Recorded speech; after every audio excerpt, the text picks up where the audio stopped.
Thursday nights, 8 p.m. It's your Big Gold Belt Wrestling podcast, folks. And we got a big week to talk about here because we got corporate mergers. We got people possibly switching sides. And to top it all off, there is always the drama of the PWI 500. All that and more, folks. Stay with us. Your Big Gold Belt Wrestling podcast starts right now.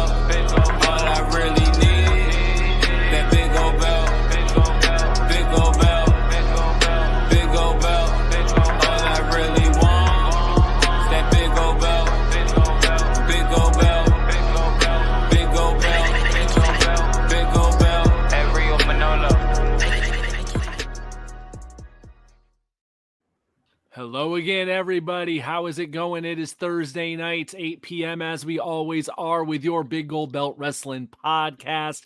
I'm Will. We got two James to my left. We got the Giant Crab Jamal to my right. We got the three of us tonight. Not quite a full house here, but more than a two-man power trip. So always good to have a bunch of the guys here tonight to talk the world of wrestling because we got a lot going on this week. This is kind of a historical week in a number of ways, including the PWI 500. The PWI 500 I always got to have a laugh about because it's probably it's guaranteed to create drama every year, and it really shouldn't. It always does. Not for the wrestlers, though. I just know it felt like the wrestlers love it these days. Yeah, I was just going to say it felt like more for sure. Last year, I felt like the tone was a little changed up or switched up, but for sure everybody's celebrating this year, no matter where they're at. I'd seen a couple of folks, I was going to name somebody, but I've seen a couple of folks saying, hey, I'm here, time to work harder. I think that's exactly right. If you need any and everything to motivate you to want to do better, I think it's a good cause. But beyond the people that are on the list is the folks who has never even been in the ring that are creating the buzz and the stir and stuff about it. So oh yeah, we'll get to all that. We'll get to all that because the fans always got to have their this ain't right. This ain't how it should be. When as we always like to say, Jamal always puts it best. It's a list. It is a list, and just looking at it like that, it's a list. We'll get into that later because there's definitely bigger things going on in wrestling, folks. None bigger than this Tuesday. It happened. The era of the McMahon family owning WWE, World Wrestling Entertainment, the World Wrestling Federation, whatever name you want to use, something that's always been a family-owned business in my lifetime has now become a corporate conglomeration, I guess. A mega merger went down. We found out about it after WrestleMania, but it's official now. So now we have WWE on one side, we got UFC on the other, and they've come together to form TKO as the new parent company of both. That has been spun off of Endeavor, which already owned UFC, and now has taken on WWE also. So the key part is Endeavor does not own WWE. It's TKO is the company underneath Endeavor, owned fully by Endeavor, that now is the WWE, I guess, main thing. Let me get the breakdown here. Endeavor owns 51% of the new company, and WWE shareholders own 49% of it. So Endeavor is the majority owner of TKO, is the big deal. Valuation of $21.4 billion with a B, $1 billion for this new company. It's on the New York Stock Exchange. They took over the darn Stock Exchange Tuesday. If you were anywhere online this week, I'm sure you've seen the pictures of they had the whole darn street like blocked off with title belts, giant size belts, and all kinds of stuff. So quite the media experience of this huge new company. Quick little breakdown of the overhead deal, because this has been a lot of the talk I've been seeing this week, is people immediately being like, well, Vince is no longer in charge. Now Vince has to answer to somebody. He's no longer, so there's actually someone above him now. So the way it works, apparently, is Vince McMahon is executive chairman of TKO. He's also fully in charge of WWE, along with Nick Khan, who is also part of the board of TKO. Nick Khan is apparently WWE president. Dana White is UFC president and heading up the UFC side of things, and will also have the title of UFC CEO. Endeavor's Ari Emanuel is CEO of TKO, and Endeavor's Mark Shapiro is the president and chief operating officer of the new company. So essentially, Ari Emanuel and Mark Shapiro are your tippy-top, absolute top guys over your Dana and Vince and Nick Khans and all that, heading up the smaller parts. But make no mistake, from pretty much what we've seen in UFC's Endeavor era, Endeavor may be behind everything, and they may be, definitely have some say in stuff, but Dana very much has been running UFC the way he has wanted to run UFC for the past couple years. And they definitely were very clear about going into when they announced this deal back in after WrestleMania, that they specifically wanted Vince involved because they're like, he's the one that knows wrestling. We don't know wrestling. That's not our deal. So the idea that Vince ain't in charge no more, it ain't his company. Yeah, on paper, and in some ways, yes, but in some ways, no. So I people are just being so weird about, this is it for Vince. This is it. And I'm like, I don't see it like that. I don't know. Nah, I think there's two things here. I think the first thing is your comment about Dana White pretty much running the UFC how he wanted to. I think Dana White has always been like the facial of the UFC. Yes. But I think there's a level of continuity amongst all of their higher ups, which is why when Dana does the things he does, everyone's on board with. It's different in the WWE because Vince's decisions were truly Vince's decisions that not everybody across the board probably backed. As folks have been very vocal, and we know if there was any bit of turmoil in the UFC, if this wasn't to be true, we would have heard about it as well. But I think everybody was on the same page with the UFC. But I think at the end of the day, as I said, that Dana White, whether he's the front man for the UFC or the folks, the nameless folks or the faceless folks of it, everybody respects what Vince McMahon does. Everybody in all of entertainment and sports and respects what Vince McMahon does. WrestleMania is one of the biggest events in all of events, very, when you talk about the top 5 major events of all time, or should I say annually, you mean WrestleMania is there. And the UFC, as I said many, many times, look over to the WWE for inspiration, the way they create stars, their presentation. Very similar businesses, always have been. And they just can't capture it. So if you can't actually do it yourself, why not bring the mastermind behind it over and learn and pretty much study his expertise? So beyond them cutting a check, you want Vince at the table because you want to see how this man thinks. You want to see how this man has shown resilience over the years, and how he continues to be the top of not only his respective sport, but now a fixture in entertainment. Let's not forget, before this whole Endeavor thing happened, that there was other players in the game that wanted to get a little bit of that WWE. There was rumors about Apple, there was rumors about Disney, there was rumors about Amazon. You're doing something right when these major entertainment companies are all looking over to say, can we get some of that? And don't forget, when the UFC was up for sale, there wasn't many people at the table. It wasn't. So you have to think from a business standpoint, it's valuable to have Vince there. Is absolutely a win for them business logistically going forward, to have all the powers at hand to make both of these respected brands better together.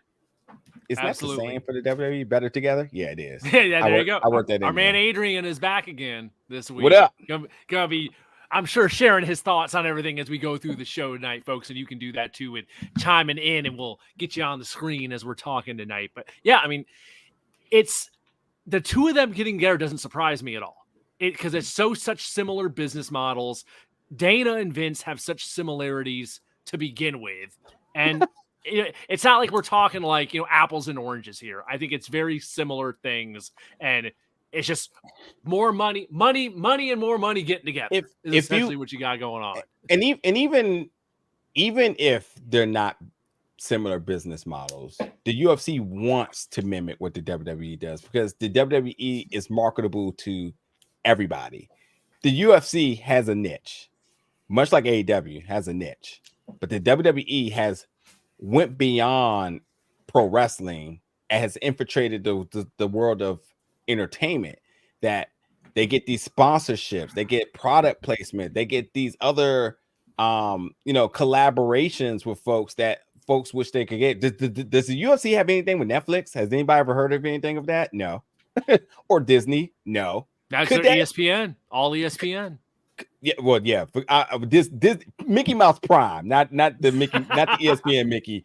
But yeah, essentially, like, as a brand, you want to. The goal is always to be marketable outside of your niche audience, and I think that's why having them all together in the same table makes them valuable across the board. Because you can say the WWE also wants to infiltrate the combat sports world even more. They want to get these UFC folks, these boxing folks, these boxing enthusiasts to come over there and see what they got going on. They get the journalists to do it, but they got to get the fans. If they can get the fans, or everybody, it's just more money for everybody here. And I think that, again, having everybody at the same table, all at the same time, creates a business strategy that makes sense. Now, last thing I'm gonna say, and I'm gonna give it away, is last year, I think it was last year, I was sold on going to Vegas for Money in the Bank. And What else happened that same weekend? The UFC had a fight the same weekend, which logistically was bad for the both of them because they weren't on the same page. Obviously, the Money in the Bank had to be moved from arena, and the UFC had to be. The UFC also couldn't run their normal venue because of this. Now you're on the same page. You take over a city. It's all about working on the schedule that makes sense. You don't have to worry about playing chess anymore now. Now you're on the same team. So when you talk about creating fight night weekends, oh, it's absolutely UFC on a Saturday, run WWE on a Sunday, run SmackDown on Friday in the same city. Combat sports fans will be there to buy tickets. Imagine even buying the package. Could you imagine that? Say, hey, I'm gonna go to UFC, blah blah blah. TKO weekend. I'm with it, and I think more folks will be too. All right, let's get Crab in here. We haven't heard anything from Crab yet about the merger.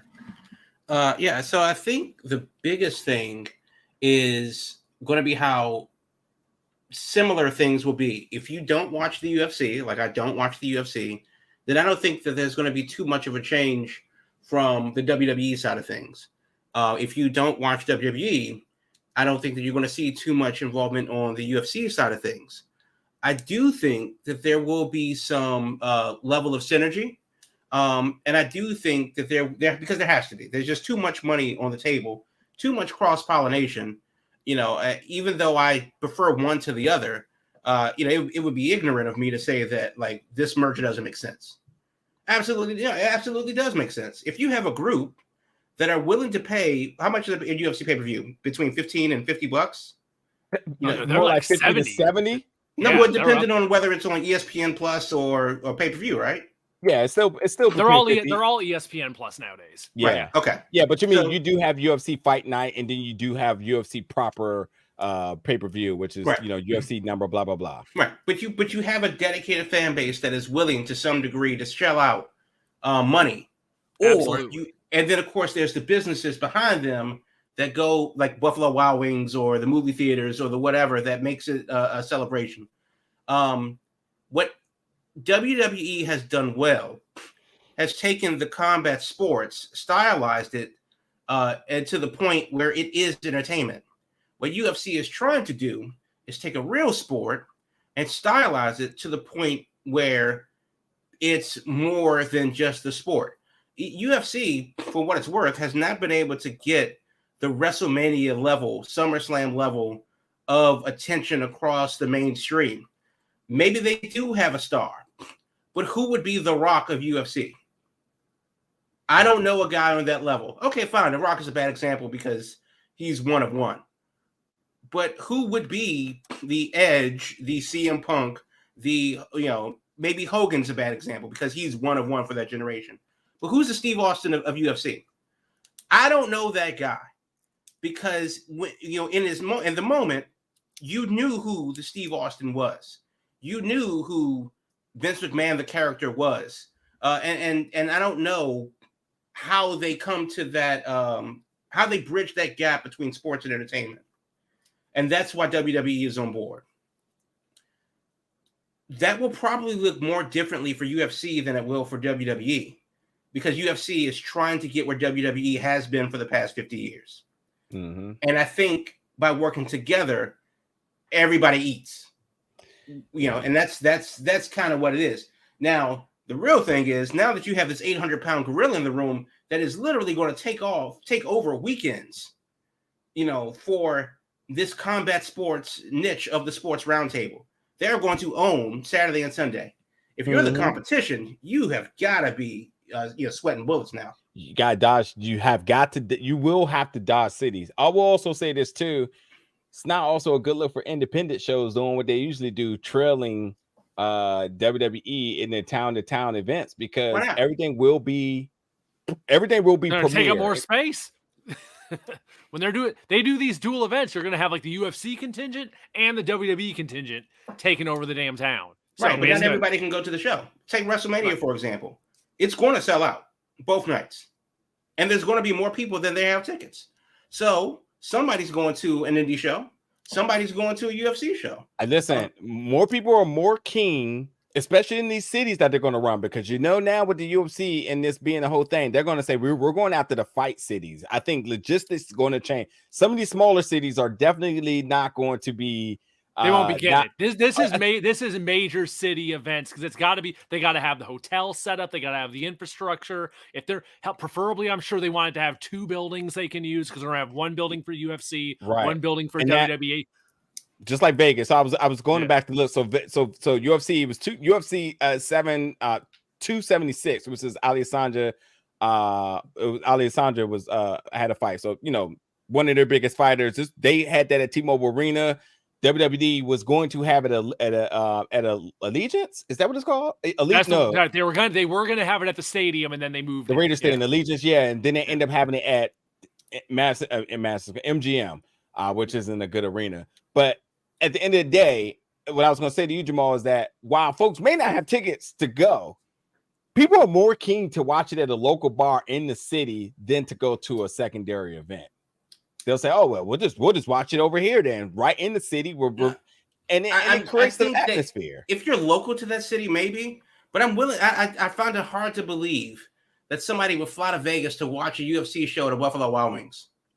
I think if you have, it depends. Like if you're going for the whole weekend, you're not doing the SmackDown, you're not doing the Raw. You just right. I mean, like you're going to get in somewhere. I mean, that's the thing. Yeah. It's not WrestleMania. Maybe you don't get to WrestleMania, but you might go to the Raw after. You might go to the SmackDown after. You may go to the Supercard. You may go to one of the 57 indie shows that are going to be around. You're going to experience WrestleMania somehow. I just think that in this case now, the indie show just they hurt because now you got the UFC and you got whatever they may be able to bring to this whole weekend of festivities. The UFC official watch party for WrestleMania, where you get to watch it with UFC fighters. Could that be a thing? Certainly. UFC legends. People listen. Wrestling folks love meet and greets, and they don't care who it is. So the fact that you do something like that, say, "Hey, watch WrestleMania with your favorite UFC star," blah blah blah blah blah. Yes, absolutely yes, absolutely yes. Our guy Toxic Key wants a TV title from this whole deal for WWE. So if they throw him that, then he's going to be happy. All he needs is a TV title to hook him up. I got to be honest with you. I want all new belts. Apparently, there's talk about restructuring all kinds of stuff. I mean, they say there's not going to be massive changes, but at the same time, it's new ownership. So I'm sure everything is going to be looked at least. Doesn't mean stuff's going to happen necessarily, but they're going to look at everything. They're going to check everything out. Well, why is this like this? Why is this like this? You know, but everything's up for review at this There's point. A fundamental difference between working a wrestling match and training for a UFC event. Mm-hmm. So I don't think that I don't think the overlap is going to be in the ring. I don't think we're going to see the Universal Champion be the Universal Champion of the TKO brand. Right. Don't put it past them though, because there's money to be made. But still, I mean, I don't see that happening. But I do see some kind of corporate synergy on the same level. When you say they're running the same city, I can see Royal Rumble, Tropicana Field, one of the worst stadiums in baseball, but Tropicana Field, 30,000, and then you have UFC the night before at the Ice Palace in Tampa. That's the kind of setup. Totally. Yeah. And UFC, do they run multiple shows in a weekend, or is it just one and done? No, but I tell you what, they will be. I guarantee they will try to figure out a way to make something happen. Because they don't have like a house show circuit or anything like that, do they? It's just all pay-per-views. Not all, but I can see them doing like it could be. I mean, the one thing the UFC does that does draw a lot of attention are weigh-ins, and I can see weigh-ins now becoming a bigger spectacle than just coming in and they're doing a little bit of Q&A or a little bit of. Well, obviously, fans can ask questions as well too. I could see them making that a bigger thing as well too. So, but other than that, with UFC, and I've been to this UFC weekends proper, where it is just the pay-per-view, the weigh-in. They do interactive stuff in the city. They're definitely the stars are in the town. Little stuff like that. They'll have a superstore. They do stuff like that, but nothing granular like the WWE, who does all that times 10. And plus they got more shows and more ways to have fans engaged. I could just see them kind of trying to figure out ways to provide more content in terms of UFC, or did they do a press conference across the board with everybody where they have the WWE folks and the UFC folks up there taking questions from the media? I mean, why not? Well, the reason why I would say why not is because of the fact that WWE is a work, and I think I don't think meshing those two things. Listen, I think that harms UFC more than it helps them. Listen. Because if WWE is at work and you have these guys that are working the show versus guys that are legitimately training for the show, that is a distinction. I mean, I believe that is a distinction, and I think that bringing these guys up there to share the stage with the guys that are legit. I think that is a thing that kind of harms the UFC brand. I've been talking a lot, and this last I really want to say, and then I'll quiet to the next topic. People only care about the pause because of one thing: their mouth, and they sell each and every fight that they're a part of because of it. If you want to get folks into seeing those UFC fights, if you want folks that are watching UFC to get in for those WWE events, you let them get up there and talk. And there's no danger. Into the seats. There's no danger, because when I was super sold that Floyd Mayweather and Conor McGregor hated each other, and that fight stopped in the 7th round, and I made a bet that this fight would get to the 8th round, and the odds of it was like a negative 1,800 thing point, and I'm just like, I'm covering that, and the fight got stopped in the 7th, and if you've seen the fight, you're just like, And the fact that they had nothing but love, respect, hugs, and partied afterwards tells me one thing, and even with the pause too, when there is money to be made, everybody is friends at the end of the day. So let them talk their talk, but when that check comes in, when that purse comes in at the end of the night, it's all good. It's all good. So then, knowing that there's a kayfabe element to the quote-unquote legit sport, don't you think that like kind of, throws a little bit of sand in the eyes of the viewer? I mean, because you made a bet based on what you thought was legitimate. You didn't know that you got worked. Yeah, Vegas. I have a problem with that. Yeah, Vegas is going to Vegas. Oh, 1,000%. I'm not even talking about Vegas. I'm saying that you did it based on your gut. Oh no, based for sure. on the work. Oh, for sure. And when I say Vegas is going to Vegas, that means that when it comes down to betting, Vegas is going to make sure that they win. Right. That's fine. But even before Vegas, even before you looked at what the odds were, you took a bet based on your gut. However, the foundation was a work. And I think bringing that element of kayfabe into the legit sport is a problem. I wouldn't want the Harlem Globetrotters to be an NBA team. I don't know, man. And even with the rise of celebrity boxing, I think it's all okay. I think the page has turned a little bit here. I think at the end of the day, people just want to be a part of the experience, and it is what it is. But like, well, then if it's all the work, then I don't care. I mean, that's the thing. If we're going to legitimize the thing and make it, authentic, cool. But one isn't working, one isn't. And if it's all the work, then fuck it. Yeah, bodies are still out there though. That's the thing, I guess. My thinking is because of the amount of sports betting involved, there's got to be at least a bit of an error of legitimacy to it. It can't become the complete damn circus that WWE is. But you can absolutely have sizzle. I mean, you already do it like your Conor McGregor's, and the damn kind of promos he be cutting. So there's plenty of room for sizzle in selling fights. And all that. I mean, hell, Muhammad Ali was doing it back in the day. So that there's plenty of room for that. It's just a matter of, it can't become completely WWE fight. But that's what I'm saying, though. There's a difference between, Ali, talking about his opponent or whatever, and somebody working a match to work the crowd. Right. And that's the thing. Like, you lost money on the work, not on the sizzle, not on the thing, and that's the problem. That's not promotion. Yeah. I mean, go ahead. Toxic. We got the match booked right here for every title. Roman Reigns versus John Jones. That's our crossover match. The Tribal Chief versus John Jones. I could see it. Happening. And Toxic coming back with Conor was made for WWE. They've been talking about them getting together for years now, and it's not. It's not an accurate money.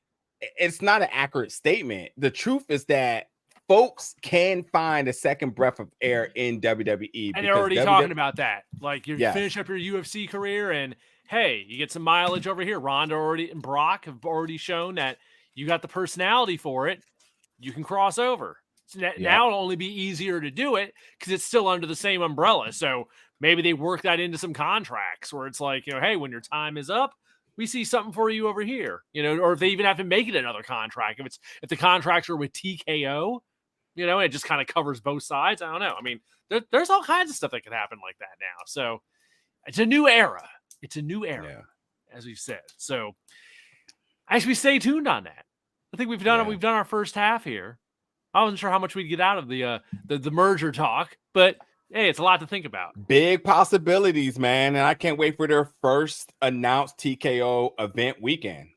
That's going to be the thing. Yeah, and that's the other thing. I think people were jumping really quickly. Oh, my God, they're going to have to change nights. They're going to have to do all this. It's like they got buildings booked out for months right now. This isn't going to happen till probably late next year at the earliest. Because Lord knows through Mania, stuff is pretty booked up building-wise. Yeah. So I would imagine maybe come summer. But it's going to be a bit. It's going to be a bit before we get our mega weekends. But the wheels are turning. All right, folks. We're going to take our halftime commercial break here. Oh, I didn't think that's where we started. Do we have an indie spotlight this week? Yep. Okay, we will come back with the indie spotlight. And then after that, we're going to talk about people switching sides because there's all kinds of rumors about some people possibly looking for greener pastures. And yes, don't forget, we will get to the PWI 500. Lots to come, folks. Stay with us. Your Big Gold Belt Wrestling Podcast will be back right after this. Big Gold Belt Media is your golden standard for all of your media needs. Visit BigGoldBelt.com for pro wrestling info, movies, comics, and even more digital content. On all of your social medias, follow us at Big Gold Belt all across the board. Listen to this show and more on your SoundCloud or wherever you get your podcasts.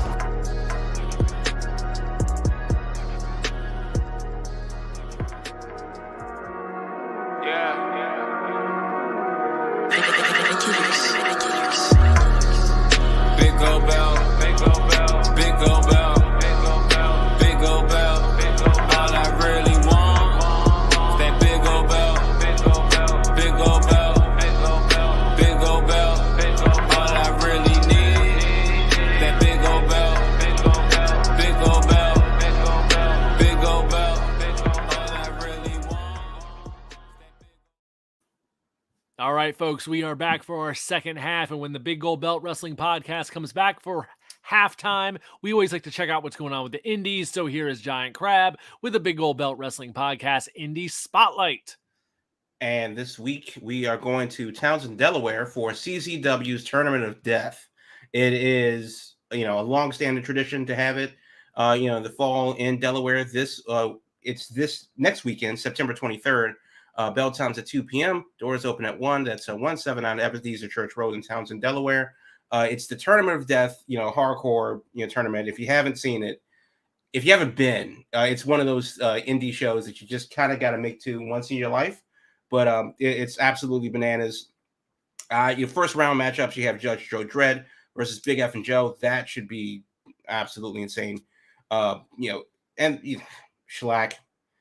I don't know. This guy keeps getting work, but him versus Eric Ryan is going to be hardcore as all hell.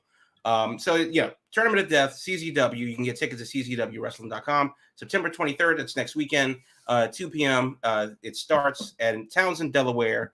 Absolutely bananas show, craziness. If you're not for the faint of heart, but if you are of the faint of heart, you're going to want to make it to Delaware. czwwrestling.com has your tickets, and that's the Indie Spotlight for this week.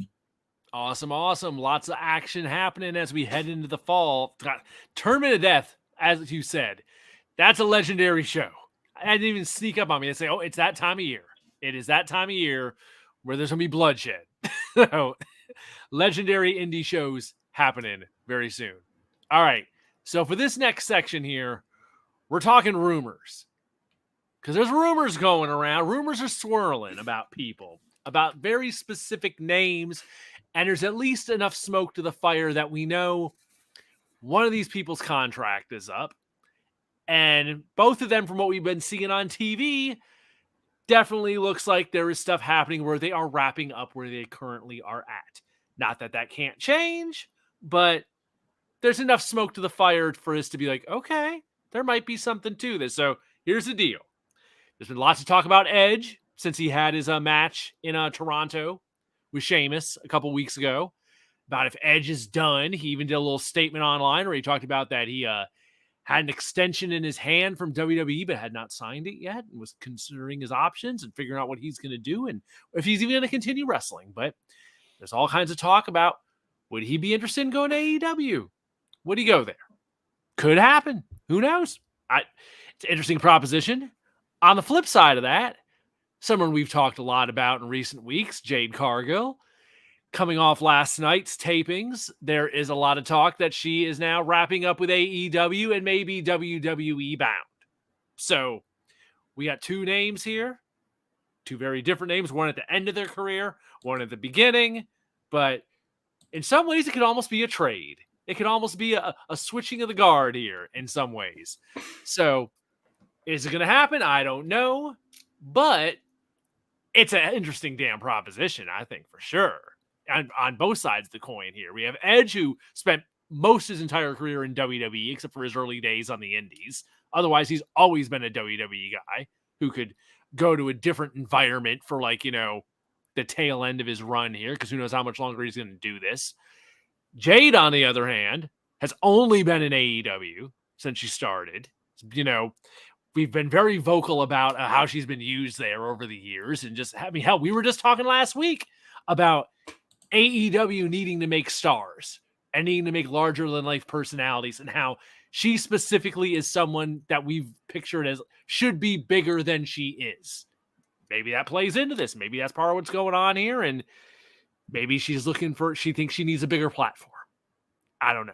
But it'd be an entirely different ballgame if she goes to WWE.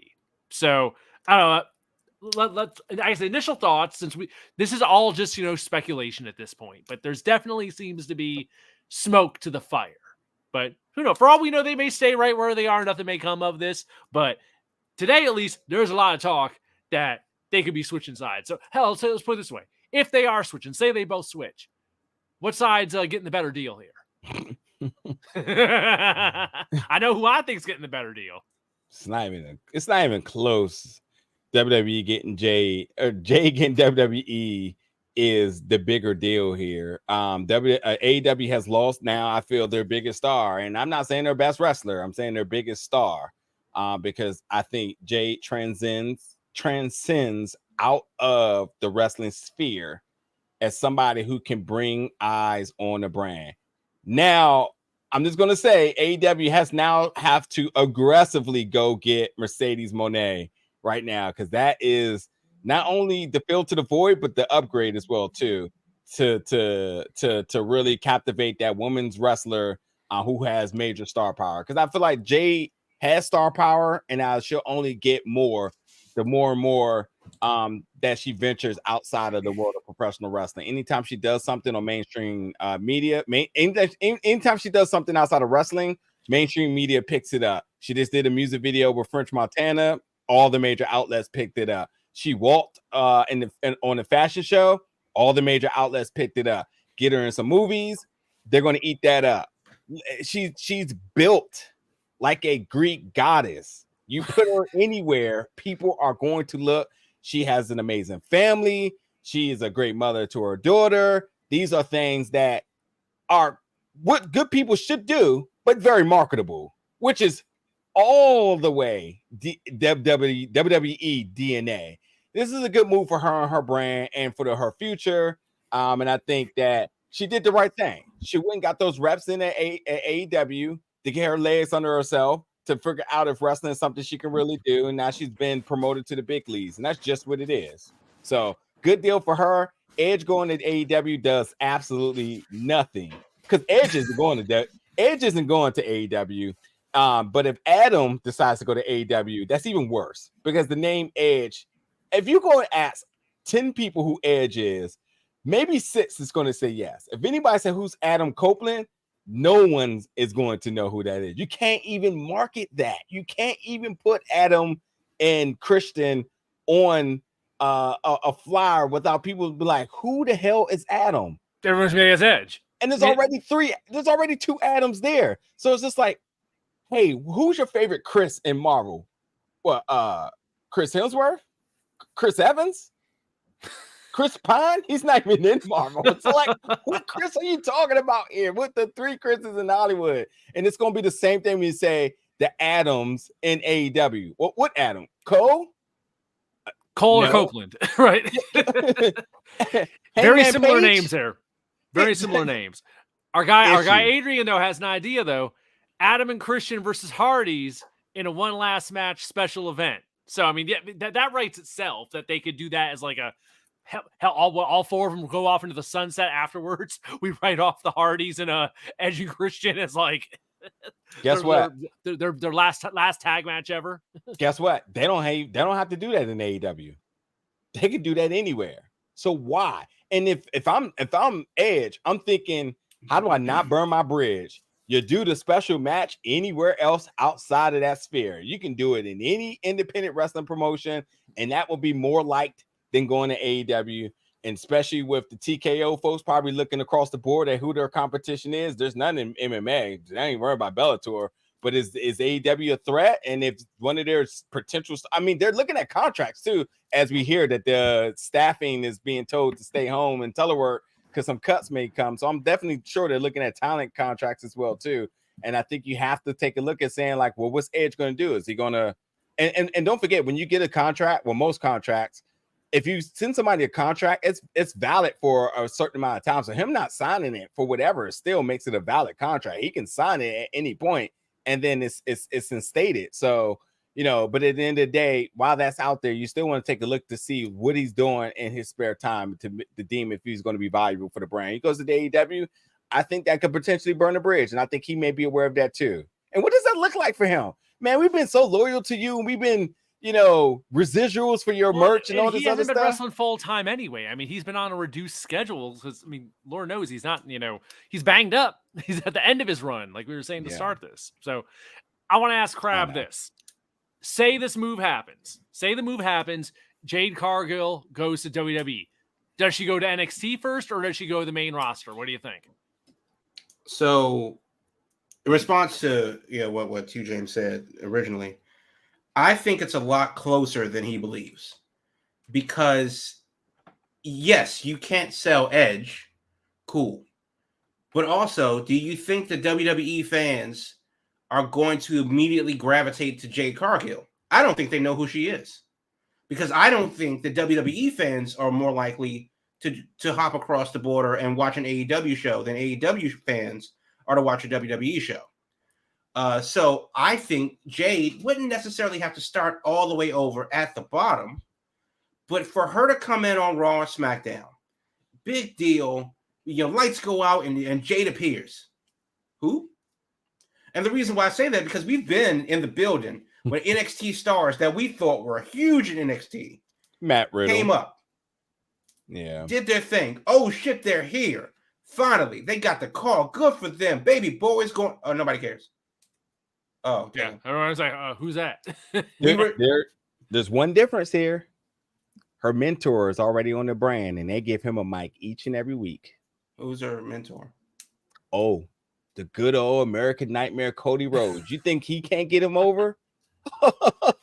Give him 3 weeks, and she'll be one of the most talked about stars by way of Cody Rhodes. Believe that. So cool. And I think that the move to WWE would be better for her because she is not the wrestler that AEW needs her to be to elevate the women's division, but she's not the star that AEW wants her to be to elevate the women's division because they don't put her on the fucking show. They won't let her. They won't let her be that. They star. won't, right? I mean, a dentist apparently needs to be that star. People love the dentist. She's an American sweetheart. Clearly, none of her fans love the dentist. Damn right. But still, the point is that to answer your question now, Will, I'm not sure if she goes straight to the main roster or to NXT. I think that she kind of has to go to NXT to learn the WWE system. Fair. For better or worse. We're not talking about a wrestling standpoint. We're talking about a media, entertainment, television standpoint. I think that she needs to get the WWE gimmick down because the wrestler, Hulk Hogan's one of their biggest stars. He was not a good wrestler. Steve Austin, not a great wrestler. WWE is built on gimmicks. So I think that she needs to get that gimmick down and not just the 1 or 2 catchphrases that she was able to produce in the 5 to 7 minutes that she had on TV a month. I think that they got to build that whole lore and backstory that WWE likes to do when they have a good gimmick. Her looking like she does and being who she isn't it. That's not going to get you so far. I think that she does go to NXT, hone that craft, and then we see her. Hell, maybe we see her at WrestleMania. Maybe we see her at Raw after Mania. I don't know, but I think for the WWE fans that really probably don't know who she is, and for Jade herself, who needs to integrate into the WWE system, it would make more sense for her to go to NXT. I don't think it's a money issue because she's eating forever. That's not a problem. It's not about the money. It really is about if she wants to do wrestling, and that's another thing too. You say that Edge is on the downside of his career. Well, that's obvious. You say that Jade is at the start of her career. Is she? Because I'm not convinced that she's going to do this 10, 15, 20 years. That's fair. I think she could be at the midway point through her career, 2 or 3 years in of a 5 to 7 year career. I think in WWE she'll give a very solid 7 years. I think a major contract and then a shortening contract. And I do agree.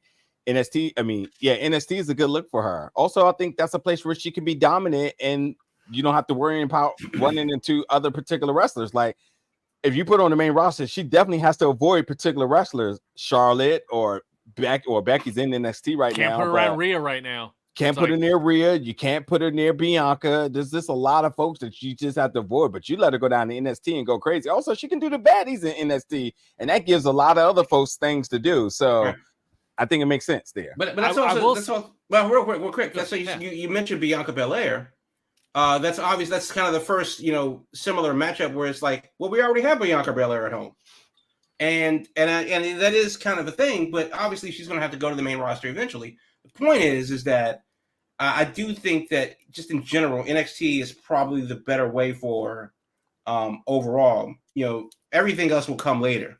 But I don't know who she's going to be in WWE, because every person that I think that she could be, they already kind of have and do. She can. I mean, I think she can be herself. I think she should come in and do her cosplay. And I'm not saying her being an AK is a cosplay, but I think her coming. No, I mean like her coming up as Storm and Chitara. Yeah.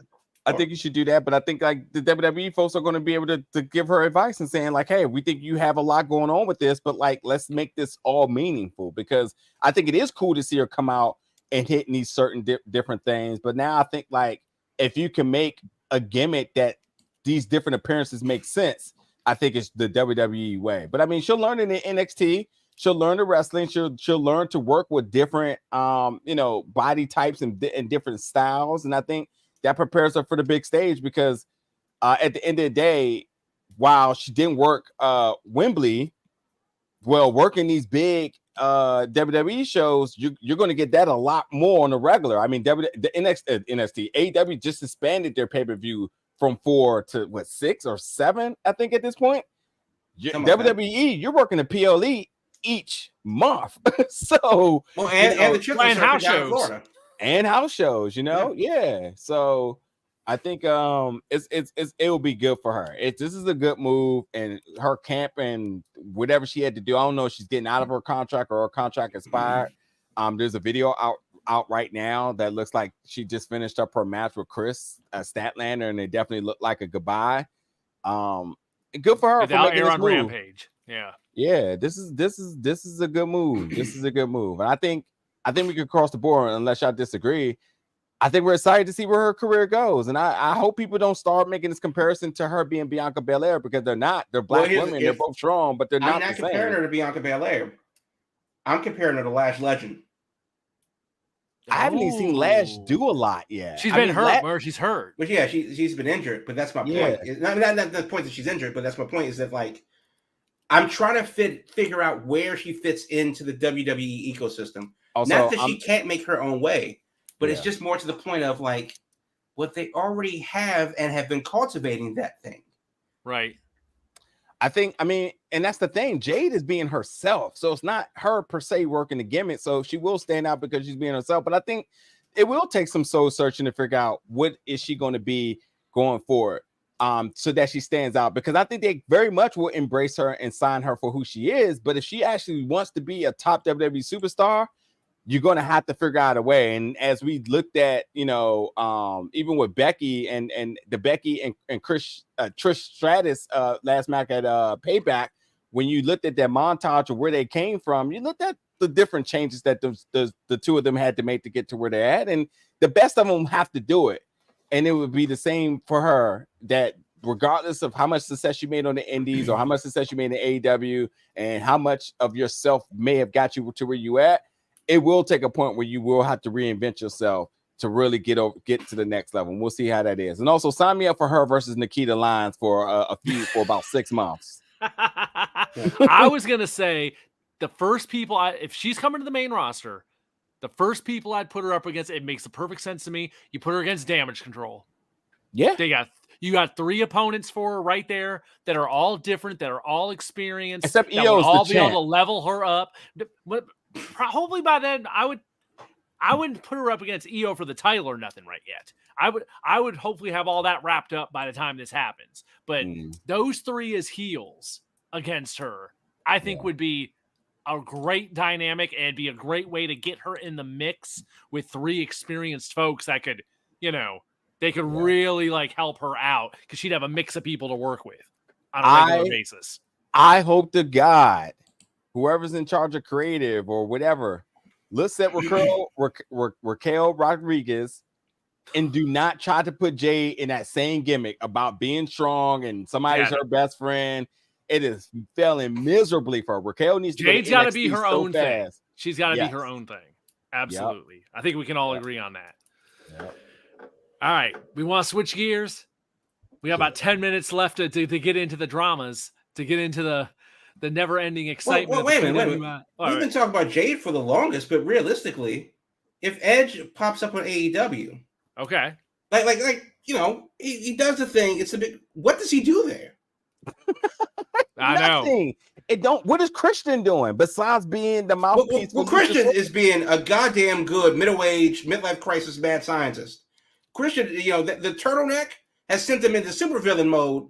Like IKEA store manager turned supervillain, and I love it. He's doing the best work of the last 10 years. Exactly, and that is a spot that he has created that's working for him. You take him out of that, he becomes irrelevant to me instantly. And if you put him next to Edge, and y'all say, "Oh, y'all getting ready to wrestle now," I care as much about that as I care about the Hardys right now.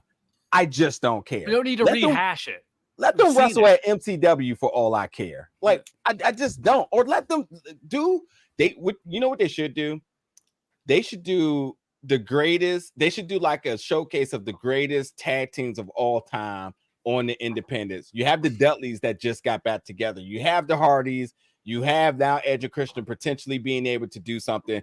Do a showcase show of the greatest tag teams of all times, and let them all self-fund it and make a bag from out of it.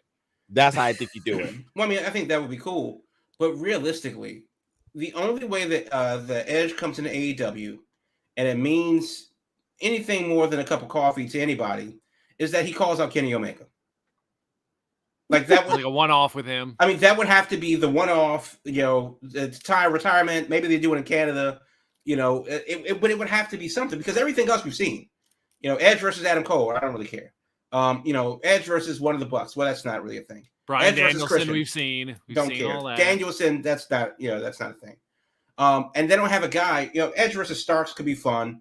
But they don't really have a guy at that high. Oh God, they do like Edge and Christian against the Bucks. I could see that. I could see that too, but why? I think that it would. I have no interest. I could see it happening. He don't even say his name, but he just comes in, sits down and says, "Do you know who that is? Y'all know who that is, right? Right. What's he doing here?" There's gonna be a ton of that. I'm sorry, I'm on commentary and I'm calling him Edge by mistake. Well, there's that too. But no, I mean, I think that's the retirement match that kind of has to happen because AEW realistically doesn't have a star at that level to make that a marquee match that you would want to see. I mean, they just don't. They don't have anybody to match up with them that we haven't seen already. Yeah, I just don't care. Right. Well, there you go. So, all right. I was kind of stalling because I hate the list, but go ahead. We don't have to stay on the list that long. We'll take up our home stretch here. I'll just say real quick. So the top three, they went with the gimmick of they got the Shield all together. The Shield's your top three. So in order, this part I'm kind of surprised. Seth Rollins is number one. Number one, Roman Reigns number two, Jon Moxley number three. Wow. So they're gonna sell some magazines with the Shield dominating the wrestling business. So let's see the time period this covered is July 2022 to July 2023. And of course they do their usual what is it? It's a mix of win-losses, quality of competition, championships won, major feud, prominence within a promotion. They can weigh that however they want. As we always say, it's like, there's a lot of wiggle room here. But Seth, number one, your current world heavyweight champion. Roman Reigns, number two. Probably, I'm guessing Roman Reigns didn't get number one because he's not around all the time. It's probably what was used against him. And then Moxley, number three. So, I mean, Lord knows he's been a main part of AEW the whole time through. So my seething hatred of him notwithstanding, I think far and away, Orange Cassidy has been the guy in AEW. I think he's number 8. He's number 8, which doesn't make sense. Like I think because even over Friedman, definitely over Moxley. I mean that doesn't make sense to me, but. Vikingo is number 5. How?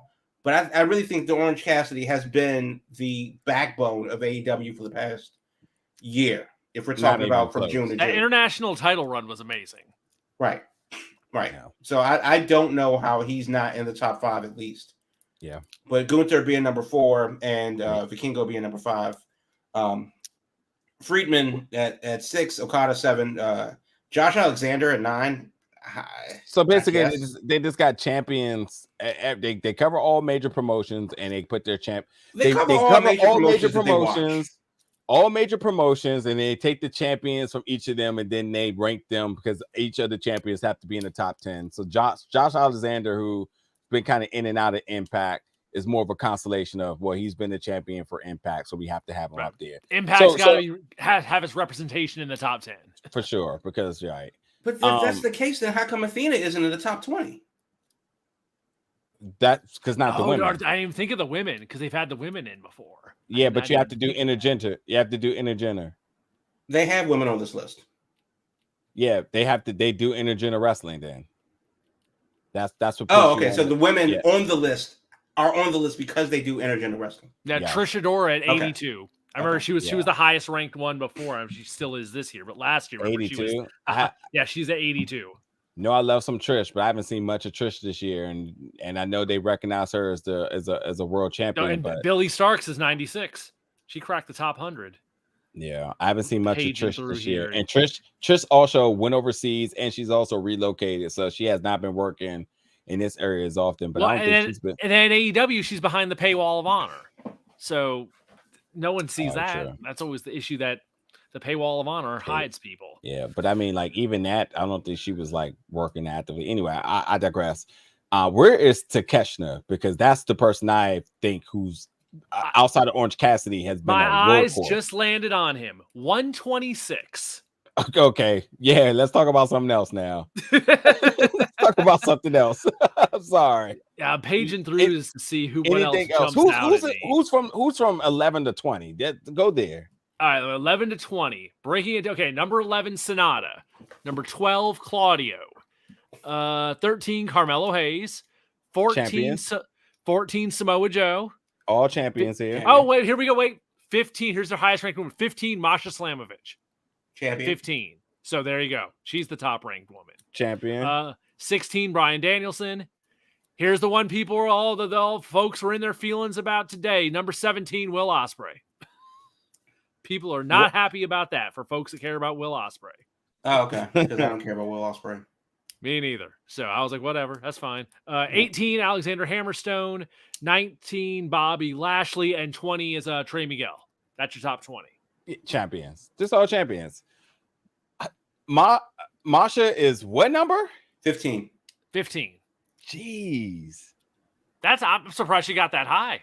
That's way high. That's pretty cool. And she's not the Impact Knockout champion, but I'm guessing. No, but she's like a GCW champion, isn't she? Oh, well. I mean, I know that she's a champion on the Indies for at least one promotion. Yeah, she definitely has some titles. Definitely has some titles. I think she has the tag titles in Impact right now. Her and Killer Kelly. I think. Oh, that's right. But that would be outside of the window because said it's from July to July. Yeah, July. Nothing taken away from Masha. It's just at the end of the day, you can tell that 11 through you can tell that about 8 through 20 is just like, if you're a champion, you got to get them up pretty early. They just take the list of every company. They who are the champions? Okay, mix them up. That's our top 30. Go from there. But like I said in the beginning, man, listen, all the wrestlers, they're excited and they find this as means for motivation. So good for them for taking that. I just think that the folks I thought that really, at least from what I've been watching, the folks that really stood out to me was definitely Orange Cassidy and Takeshna. So Orange being where he's at makes sense. Takeshna being in 100 and something. What? Okay. I guess the funnest part for me of the PWI 500 was always like that about 350 to 500 range, where like you just see like names you don't know or people you would just like have forgotten about. Like, oh yeah, what about them? What have they been doing? That's always the interesting part of me, is seeing the names like the new folks. Well, that's number 500 is Andre Chase. So Andre Chase, come on, how you gonna do Chase you like that all the way down at 500? I got George South is 492. They got George South on here still from back in the day.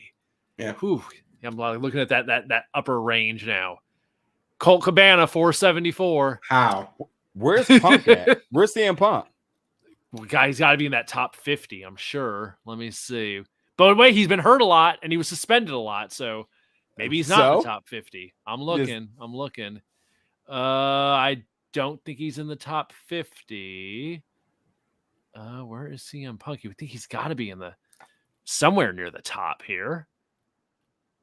Yeah, I don't see him on the list at all. You think his all suspensions and stuff and injuries? Like, well, I mean, he's got to be in here somewhere. If it's from July to that includes July, Brawl Out. He was suspended from September until like April. Matt Cardona's 13. Make sure to chime in there with. I mean, you know, he champion. Is the champion of the independent wrestling. Wait. So where's Kenny Omega then? You talking about suspensions? He was in the 20s. He was in the 20s. I saw his name. 25 Kenny Omega. My so God, CM Punk ain't make the list. No, I'm gonna do a separate search just to make sure he's got to be in here somewhere. The only one I've heard is they realized they omitted was Tetsuya Naito. They forgot him. I know he didn't make the list. They already apologized for that. Did a CM Punk? I just did a search on the webpage that I'm looking at, and CM Punk doesn't come up. Really? Huh? He didn't exist then. Nope. Yeah, he does not show up at all. Interesting. Huh? I guess the injury factor and the brawl out factor and they hate him. I mean, that's clearly what it is. I mean, it's another hit job. You know, trying to just tarnish the legacy of a great man. But that's what we're doing. That's what it is. I mean, that's what it is. I mean, the list is bullshit, and that's the thing. Like the fact that we talk about this goddamn list every year, annoys me to no end because it just doesn't like. The list is the list. If you believe in the list, cool. But then when Gresham was trying to use the list as a badge I can't be doing jobs. Yeah, and they clowned him. So which is it? Does the list matter? Does the list not matter? So I think it only matters really if your person is on there. But as far as the list goes, whatever. I mean, I don't care. It doesn't make sense. There's so much that's left on the table. They only really count the shows that they watch. It's not like they're doing all of the wrestling world, which a 500 person list seems that it would be. But there's a lot of shit that I'm not seeing from companies within Japan. So realistically, the list is whatever you want it to be. And if you're a Seth Rollins fan, then cool, pop some champagne or some grape Kool-Aid for you. If you're a fan of Orange Cassidy, then top 10, good for you. If you're a fan of Steve Macklin, 41, top 50, good for you. It was half champ half the time. So yeah. Edge being at 50, cool, good for you. But it's much ado about nothing. It really is. And I'm not saying that because like my favorite guy, QT, is in like the 420s or something like that. Yeah, he's also a champ now. He's a champ now. So it's going to raise the stock, obviously. But he's at 415. But it's just like, so what? It just doesn't matter at all.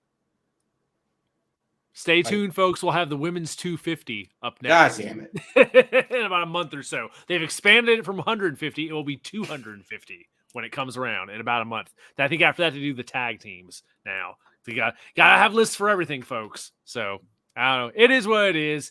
Always create some interesting discussion. But yeah, I think the big takeaway this year is doesn't seem to be as much like whining and crying about it unless you're a Ocean Spray fan.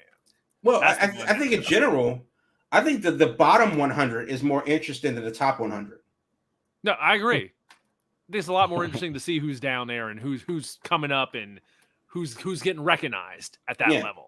But that's the most fun of the day for me is seeing like all the indie folks being like, oh my God, here's the picture of like where I am on the list and what my little blurb said for being on here. Yeah, it's almost like a yearbook photo.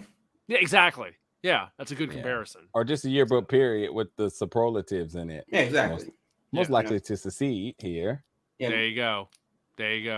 Yeah. All right, well, we did it. We made it to an hour, more than an hour, with all our darn corporate talk and 500 talk and people switching sides and all that. So I don't know what we'll be talking about next week. We don't have a big show on the horizon yet. Grand Slam is when? Week after this coming 20, up, right? Mm-hmm. No, I think it's next weekend. It's not next Wednesday, is it? No. Is it? It's the 20th. Today's the week after.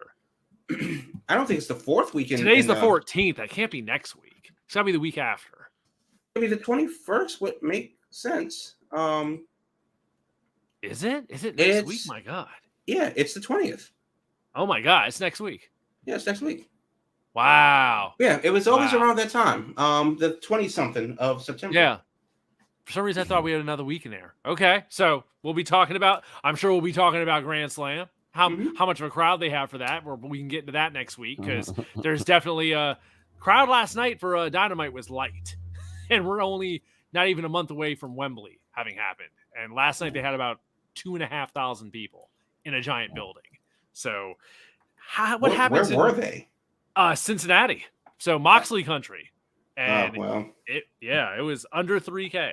There was a lot of pictures going around of I hear that they're doing like 2-for-1 deals and stuff like that.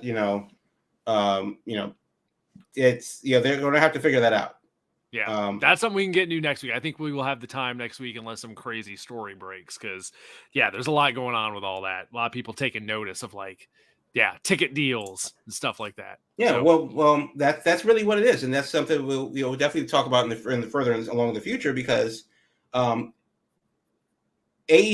depending on who you ask, is either having the best year of their life or they are stale, like 3-day-old bread left behind the refrigerator. Which is it? Is it a little bit of both? Because two things can be true. Yeah, you cannot argue with the fact that Wembley happened. You cannot argue with the fact that Forbidden Door was a thing, and Friedman being the babyface champion, people didn't know they needed. There are some historic things happening for AEW. Collision, kicking ass and taking names, but then we're not seeing the growth. Yeah. So there's that. I mean, the video game came. But then it also went. It's not popping anymore. And then where's the growth? Your Mortal Kombat's coming out. When is Kenny Omega as the Terminator in Mortal Kombat? I mean, and again, we've talked about that level of synergy before, and we'll definitely talk about it again. But that's kind of the big thing. Is AEW actually having their best year? That might be the topic for next week. Well, we will see. Hold that. Put a pin in that. We'll put a pin in that and put that in the queue, and we will see what shakes out in the next week that we got to talk about. Since we don't have any major pay-per-views this week. Yeah, remind us on Wednesday. Yeah, we will see if in 7 days that may be the topic to go with next week. Thanks for being with us, folks, here on the Big Gold Belt Wrestling Podcast. You know what you got to do over the next week. Social media, it's at Big Gold Belt. On the web, it's biggoldbelt.com for all your wrestling, movies, comics, and more. All that kind of good stuff, always covered at biggoldbelt.com. The podcast version drops tomorrow morning. On Fridays, we have the video every week here, Thursday nights, 8 p.m. It lives on YouTube and all that. But we're glad you're here with us, folks. Thanks for stopping by. We will see you next week. And until then, watch some wrestling, and we'll see what we talk about next week, whether it's state of AEW or whatever all else. But talk to you later, folks. Thanks for coming by on your Big Old Belt Wrestling Podcast.